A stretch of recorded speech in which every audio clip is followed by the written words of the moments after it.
Hello strategy gaming enthusiasts, my name is AlzaboHD. In today's CK3 video, we are going to play as the last Prince of Persia and expand as far as we humanly can within the space of only one lifetime. Rosham is the last descendant of the Sassanid dynasty and a one-man army with a secret religion, but his journey will not be easy. In this campaign, we will stack health modifiers to live as long as possible, rekindle the fires of an ancient empire, and use clan mechanics to use the invasion CB unlimitedly. This video is sponsored by Paradox Interactive, the developers and publishers of CK3. Grab the Legacy of Persia DLC and support AlzaboHD today by using my link in the description box below, and once you're good to go, we'll get started with our story in 867 AD. The first thing you'll notice is that the Legacy of Persia DLC adds a new struggle in the form of the Iranian Intermezzo, which will decide the fate of Greater Iran. We can opt to either humiliate the Abbasids, renew the Caliphate under our own state, or embrace Zarathustra and revive the Sassanid dynasty, logically the superior option.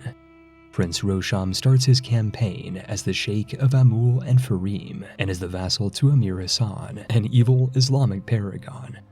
Our recently Islamicized Emir is a diligent, just, and cynical skilled tactician, and one of the only survivors of the Sassanid dynasty and ancient Iranian imperial line. Our Prince of Persia hails from the special mountain of Damavand, and is publicly a Sunni Muslim, but privately Rosham believes in the fire temples of his forefathers. He'd have to keep his religious creed a secret to protect his precarious position, and thus divorced his wife to sleep with the enemy and marry the daughter of the Abbasid Caliph in a strategic play to pretend to be a proper servant of Islam. Rosham took to the Hajj and traveled to Mecca, where he had no idea what he was doing, but the only thing that mattered was that he was seen and respected by his religious peers. With his own leash busy sponsoring an invasion of the Caliphate, Rosham decided to push this opportunity to declare war on Gilan and led his army into a mountain to claim ultimate victory. He captured the Vali in the Valley and managed to take the crown county of the Kingdom of Daylam in under 2 years. It was time to shake things up and steer our house unity into antagonism, and Rosham guided his courtiers to culturally convert his children to Persian while he led the charge against his brother's barony in Ruyan. Severe stress had driven our protagonist into reclusiveness, but after 2 more years, his 4 county holdings were contained contiguously. Since we aren't technically Zoroastrian, our subjects are building us towers of silence that offer free development growth, and the people of Persia began calling Rosham the Asari to honor his pious pretensions. To stoke his ambitions, our prince hosted a feast in honor of his liege and toasted Emir Hassan as his guest of honor, but little did he know that his heretical subject was in fact fabricating a claim to the Zayedid Emirate. This land was Sassanid at some point surely, and Rosham would demand his liege to surrender these lands, but peace, like diplomacy, was never an option. Our strategy was simple and consisted of rushing the enemy capital, but we also managed to stack wipe the armies of Amul in the Battle of Dumbawand. In less than a year, this Tabaristan Shah belonged to the Bavandi Duchy, and Rosham evicted his newly conquered Muslim subjects in order to contemplate matters of religious philosophy. The Mazdayan Zoroastrian faith was faltering throughout Persia, and it was time to come out of the Caliphal closet. If you ever question the fire of your own desire, be true to yourself and your religious identity. Rosham, the purported Sunni, was not ashamed to reveal his true faith in 878 AD and became the first independent ruler of his religion in the post-Abbasid period. His entire family converted to his dynasty's former faith, and he installed his sons as rulers of the heretical Muslim municipalities. Despite the stabilization period of the Iranian struggle, Rosham could still use holy wars to expand the fires of Zarathustra, and portions of Kurdistan, Gurgan, and Distan became part of Zoroastrian Iran.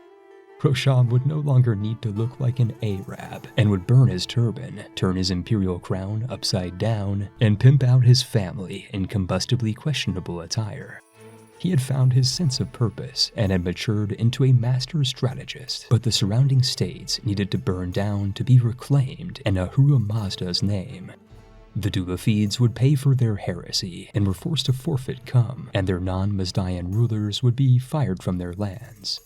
As for his soldiers, some of them may die, but that's a price Rosham is willing to make, and with his manpower restored, he set his sights on lighting up the Dulafid duchy and restoring Dinawar in time for dinner. Procuring Persian polities is a pay-to-win strategy, and Rosham invested in golden obligations to blackmail the vassals of his nation and make the Daylamites pay for their own duchy.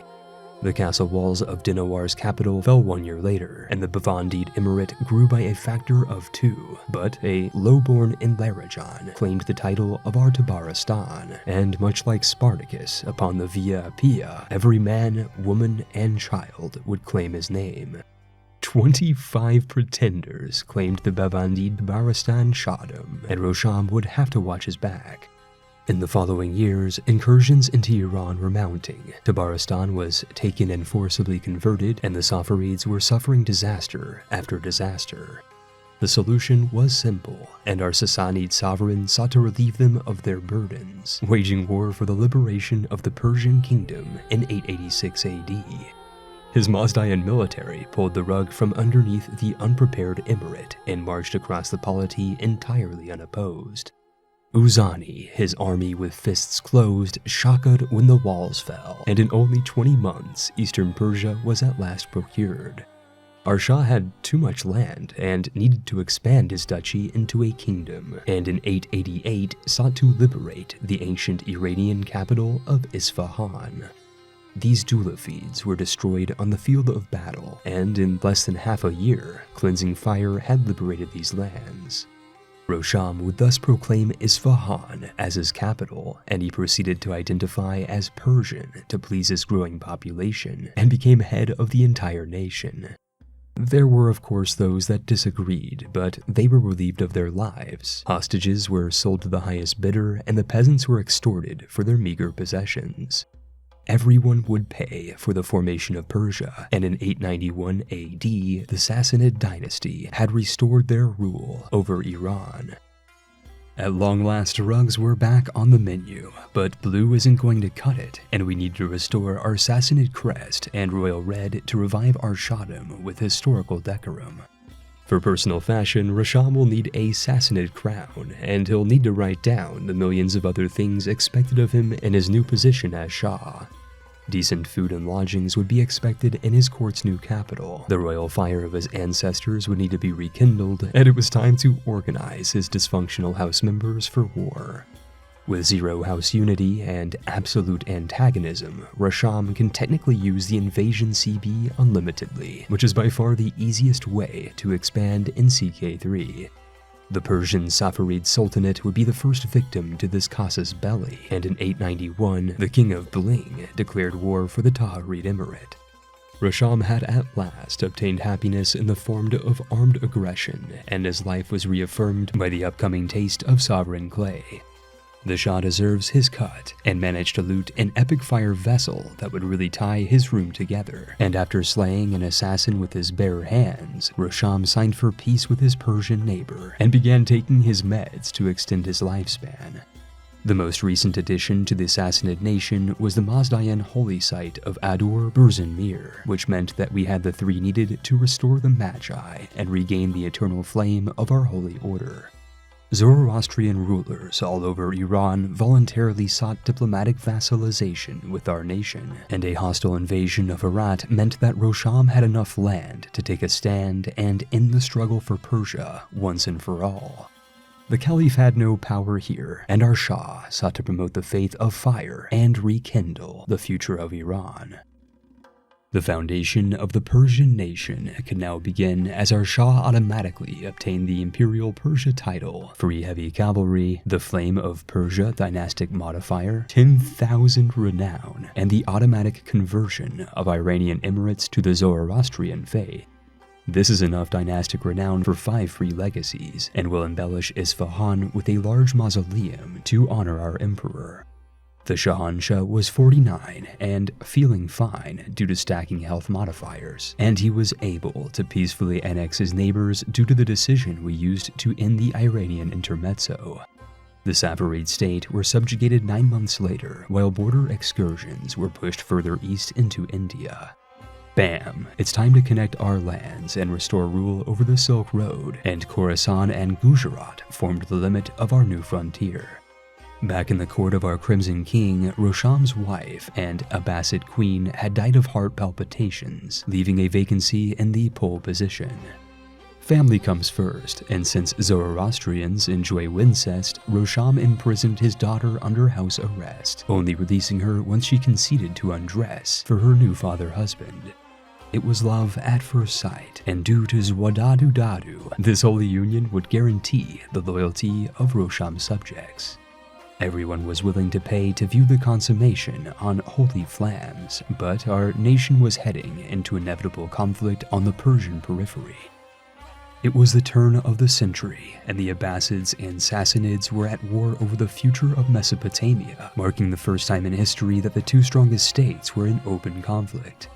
Their mujahideen made the mistake of attacking into the mountain passes of Persia, and now outnumbered 3-1, were easily pushed out of our highlands and into the Iraqi floodplains.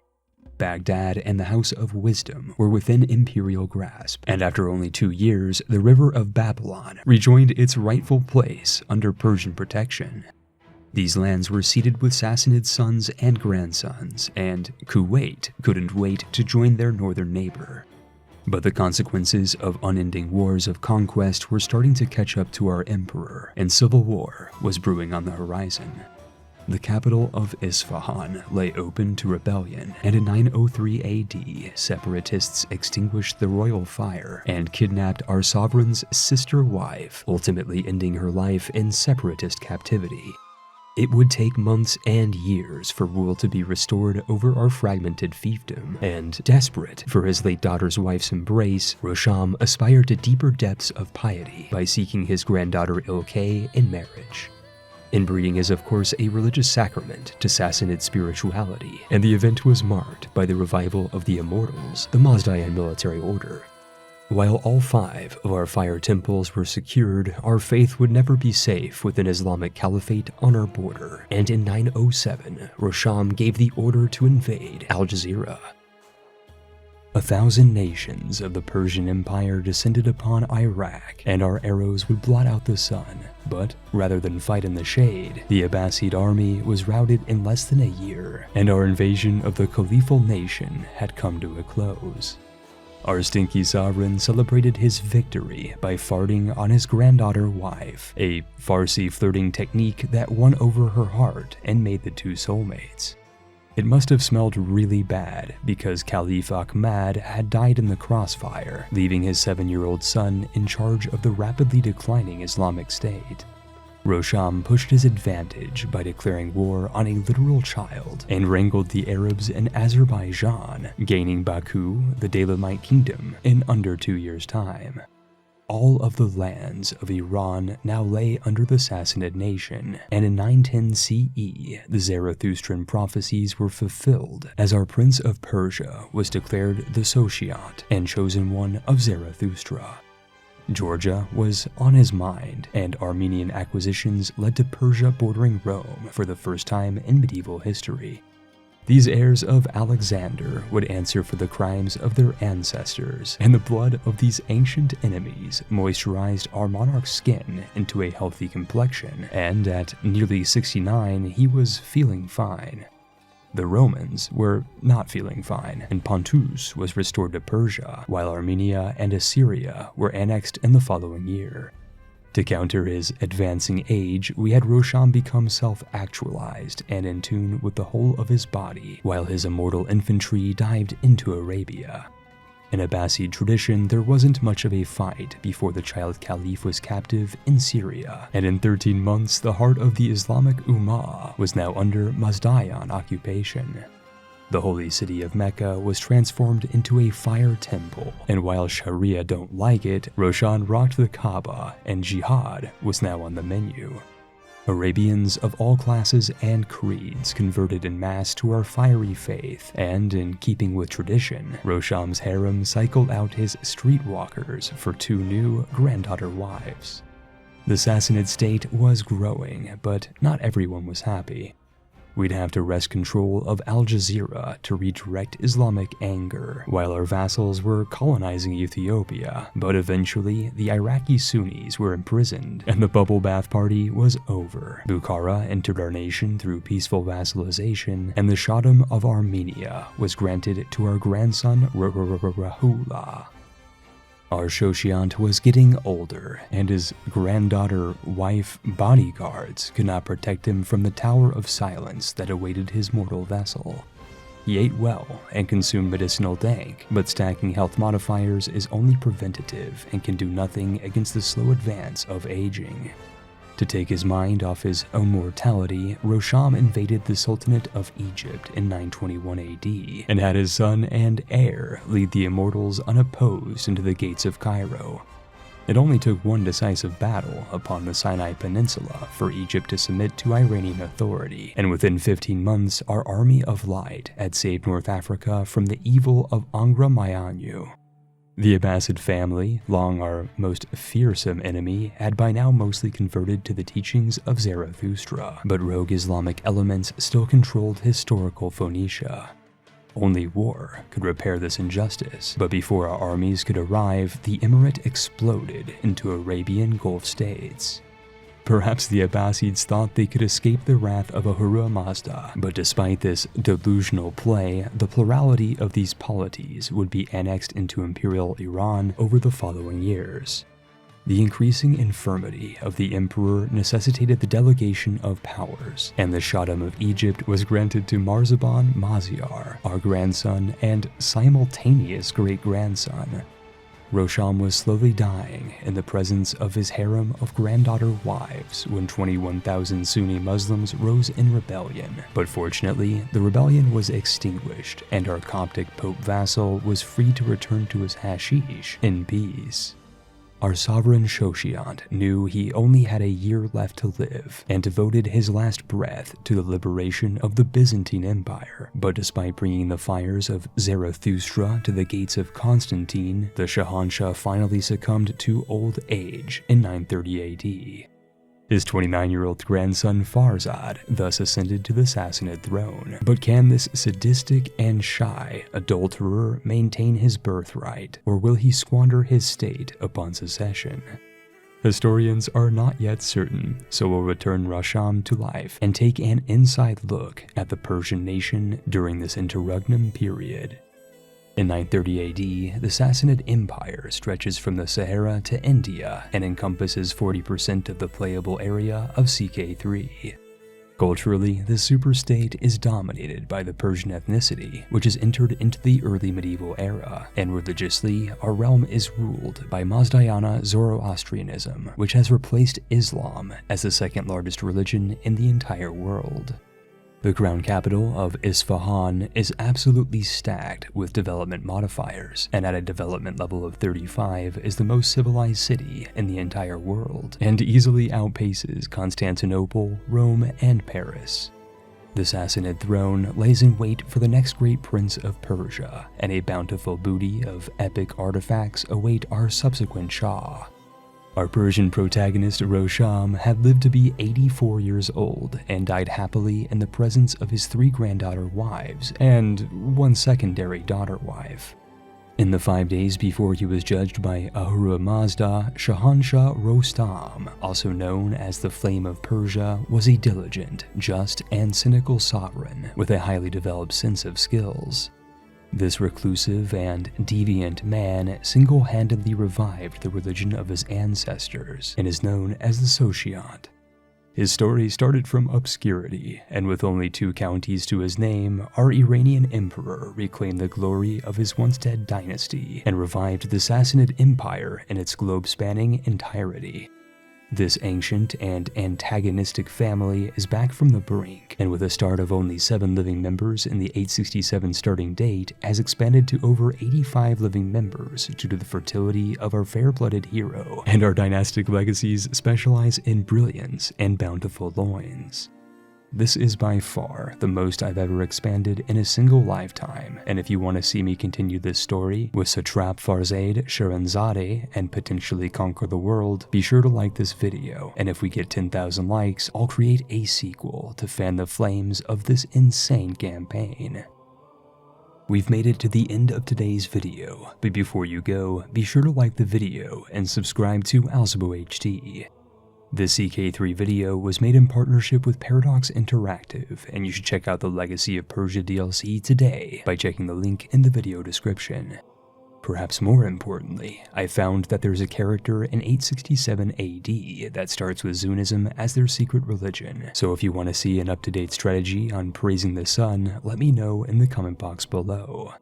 There's going to be a lot more CK3 on AlzaboHD, but if you want to support me further, consider donating by becoming my patron or channel member, both of which offer perks like your name in the credits. I ran out of puns, so I'll see you on the next video.